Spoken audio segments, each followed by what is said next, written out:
Une Ouais. minute, c'est Ah, Michel Sibilo. On a eu beaucoup de mal à mmh. la voir. Je suis désolé de vous couper la parole. Vous allez avoir une minute pour synthétiser votre pensée. Je suis désolé. Vous êtes expert de cette question-là. Vous surveillez les logements sociaux pour le compte de 12 bailleurs sociaux. Est-ce que vous avez vu des changements dans les banlieues après les multiples plans que vient de nous résumer Eric? Eh bien, ce que je peux vous dire, c'est que le dispositif que nous représentons est un dispositif qui fonctionne.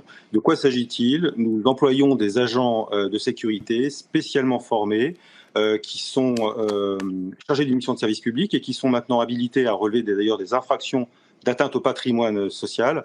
Et nous faisons des rondes, des patrouilles avec les agents. Nous répondons aux appels de locataires pour assurer la tranquillité dans les cités HLM. Et c'est un dispositif qui donne d'excellents résultats. Je crois qu'il est très plébiscité par les locataires. On évite en réalité que les problèmes se posent de manière durable en répondant systématiquement présent. On engage à Paris et sur l'agglomération parisienne à peu près 25 patrouilles chaque jour. C'est 165 000 logements qui sont concernés et qui sont sécurisés par nos agents. Et je crois que c'est un dispositif, et je vous remercie de me donner l'occasion, très important à souligner, qui fonctionne. Il y a d'autres exemples en France qui se développent. Hein. Il existe un modèle à Toulouse, à Montpellier va exister un dispositif équivalent.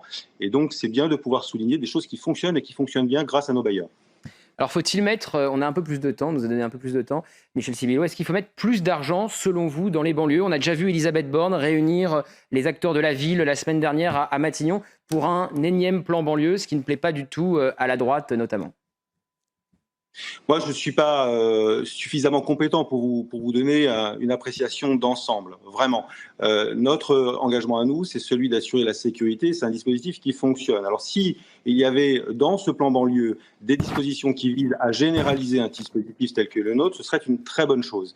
Parce que parfois, simplement avec de l'organisation, avec une mobilisation de moyens et de ressources, c'est vrai, on arrive à obtenir d'excellents résultats. Il faut peut-être se poser, regarder ce qui fonctionne, le développer. Et vraiment, je dis que notre dispositif fonctionne. Alors, par exemple, je vais vous donner un autre exemple. Au-delà du fait de répondre aux appels de locataires, au-delà du fait de résoudre des problèmes de tranquillité, par exemple en mettant fin à des occupations abusives de hall d'immeubles, ce que font nos agents tous les jours, eh bien, nous signalons toute forme de dégradation dans le patrimoine social. Et la prévention situationnelle, c'est-à-dire l'appréciation des risques pour éviter que l'insécurité s'installe, c'est ça. Dès lors qu'il y a des dégradations, nos patrouilles le signalent aux bailleurs. Dès lors qu'il y a une porte qui reste accessible à tous, nous le signalons aux bailleurs et il y a tout de suite une prise en compte qui est faite.